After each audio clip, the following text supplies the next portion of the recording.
महाराष्ट्राच्या राजकीय चारित्र्याचा, नैतिकतेचा व मूल्यांचा इतिहास जर कुणाला लिहावासा वाटला तर त्या पुस्तकातील खूप जागा के.बी. रोहमारांचे व्यक्तिमत्व घेईल. आजच्या राजकारणातील नागवेपण संपवायचे असेल तर के.बी.सारख्या तत्वनिष्ठ राजकारण्यांची गरज आहे.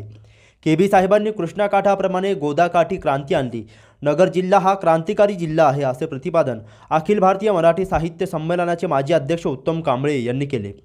कोपरगाव शहरातील के.जे. सोमय्या वरिष्ठ व के.बी. रोहमारे कनिष्ठ महाविद्यालयाच्या साखरबेन सोमय्या सभागृहामध्ये आयोजित के.बी. रोहमारे 28वे पुण्यस्मरण व भी.ग. रोहमारे ग्रामीण साहित्य पुरस्कार वितरण समारंभाचे प्रमुख अतिथी म्हणून ते बोलत होते. कार्यक्रमाच्या अध्यक्षस्थानी महाराष्ट्र विधान परिषदेचे माजी सदस्य डॉक्टर सुधीर तांबे होते, तर भी.ग. रोहमारे ट्रस्टचे अध्यक्ष अशोकराव रोहमारे व सचिव रावसाहेब रोहमारे यांची प्रमुख उपस्थिती होती. उत्तम कांबळे पुढे म्हणाले की यशवंतराव चव्हाण, बाळासाहेब भारदे, नागनाथ अण्णा नाईकवाडी, मारुतराव घुले पाटील, भाऊसाहेब थोरात आदींच्या सानिध्यात के.बी. साहेबांची वैचारिक जडणघडण झाली होती. राजकारण व समाजकारणाबरोबरच साहित्याविषयी देखील के.बी. साहेबांना प्रचंड आस्था होती. म्हणूनच त्यांनी असा अनोखा उपक्रम सुरू केला आणि त्यांच्या पिढीनेही तो आज तागायत सुरू ठेवला. ही अभिमानाची गोष्ट आहे. वेदना व प्रतिभेच्या संगमातून साहित्याचा जन्म होतो. साहित्यातील शब्द हे लेखकाच्या काळजातून आलेले असतात. म्हणूनच जे समाजाचे व व्यक्तीचे जीवन अंतर्बाह्य बदलून टाकतात. चांगले व दर्जेदार साहित्य माणसाच्या चेहऱ्यावर आत्मसन्मान बहाल करत असतात. आज इथे पुरस्कार प्राप्त सर्व लेखक बंधूंचे मी मनपूर्वक अभिनंदन करतो असे कांबळे यांनी म्हटले आहे.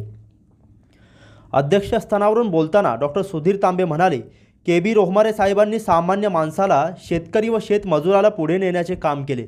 शेतकऱ्यांना संघटित करून त्यांना सक्षम बनवण्यासाठी गोदा प्रवरा यासारख्या सहकार क्षेत्रामध्ये अनेक मोठमोठ्या संस्थांची स्थापना केली. के.बी.ची पिढी ही एक समर्पित पिढी होती. त्यांना ग्रामीण जीवनाविषयी प्रचंड कळवळा होता.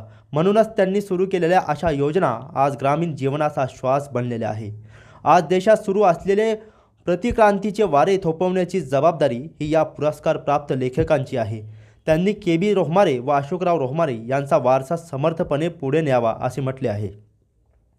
भी.ग. रोहमारे ट्रस्टच्या वतीने मनोगत व्यक्त करताना ट्रस्टचे व कोपरगाव तालुका एज्युकेशन सोसायटीचे अध्यक्ष अशोकराव रोहमारे यांनी या पुरस्काराला मिळत असलेल्या प्रतिसादाबद्दल समाधान व्यक्त करतानाच यापुढेही ही योजना अखंडपणे सुरू राहील.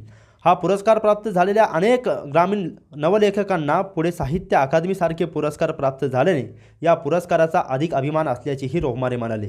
पुरस्कार प्राप्त साहित्यिकांच्या भावना व्यक्त करताना सर्वोत्कृष्ट ग्रामीण कादंबरी नांगरमुठीचे लेखक पांडुरंग पाटील कोल्हापूर म्हणाले की भी.ग. रोहमारे ग्रामीण साहित्य पुरस्कार हा साहित्यातील साहित्य अकादमी सन्मान असून त्याचे मोल आमच्यासारख्या लेखकांसाठी पारिजातका समान आहे. पुरस्कार प्राप्त कवी सागर जाधव जोपुळकर म्हणाले, हा पुरस्कार म्हणजे माझ्या कवितेचा महाराष्ट्राच्या साहित्य विश्वात मिळालेला अनमोल सन्मान आहे. या प्रसंगी जाधव यांनी आपली एक मार्मिक ग्रामीण कविता देखील सादर केली. कवी सचिन शिंदे, डॉक्टर हंसराज जाधव, डॉक्टर नारायण शिवशेटे व भारत सातपुते यांनीही आपापल्या भावना व्यक्त केल्या. या प्रसंगी पांडुरंग पाटील, राधानगरी कोल्हापूर यांना नांगरमुठी या ग्रामीण कादंबरीसाठी ₹15,000 सन्मानचिन्ह, सन्मानपत्र, शाल व बुके, डॉक्टर हंसराज जाधव पैठण यांना मोहरम या ग्रामीण कथासंग्रहासाठी ₹15,000 सन्मानचिन्ह, सन्मानपत्र, शाल व बुके, सचिन शिंदे, उमरखेड जिल्हा यवतमाळ यांच्या पातीवरल्या बाया व सागर जाधव जोपुळकर, चांदवड जिल्हा नाशिक यांच्या माती मागते पेनकिलर या ग्रामीण कविता संग्रहासाठी विभागून प्रत्येकी 7,500 सन्मानचिन्ह, सन्मानपत्र, शाल व बुके, तर डॉक्टर नारायण शिवशेट्टे, अर्जपूर जिल्हा नांदेड यांच्या ग्रामीण आत्मकथनात्मक वाङ्मय एक अभ्यास या ग्रामीण समीक्षेसाठी व भारत सातपुते, गातेगाव जिल्हा लातूर यांना जागरण या ग्रामीण आत्मकथनासाठी विभागून प्रत्येकी 7,500 सन्मानचिन्ह, सन्मानपत्र व मान्यवरांच्या हस्ते प्रदान करण्यात आले.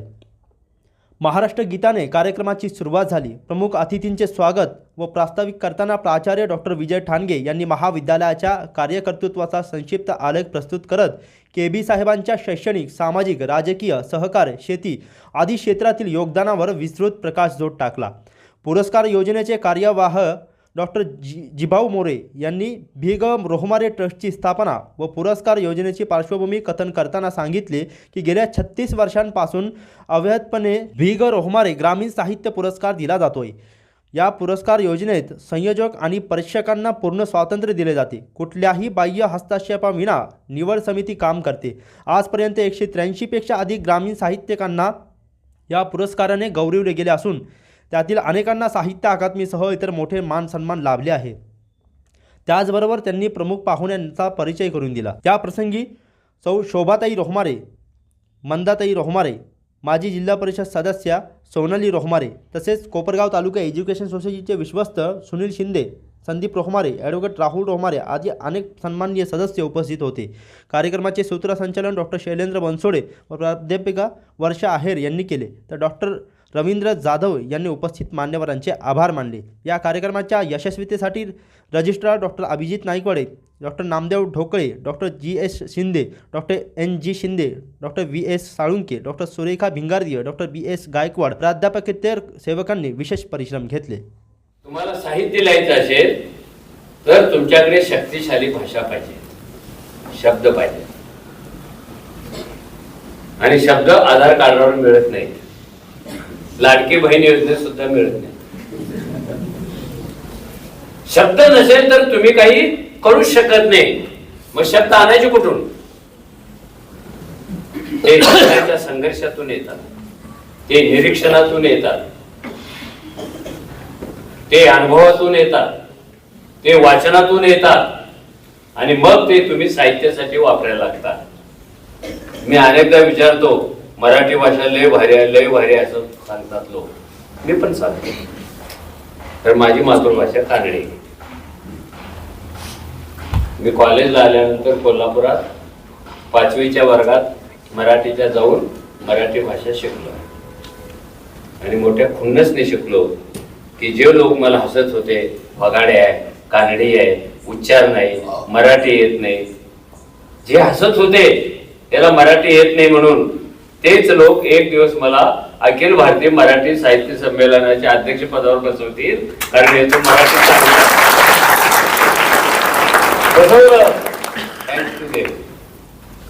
मी शब्द कसा गोळा करायचा?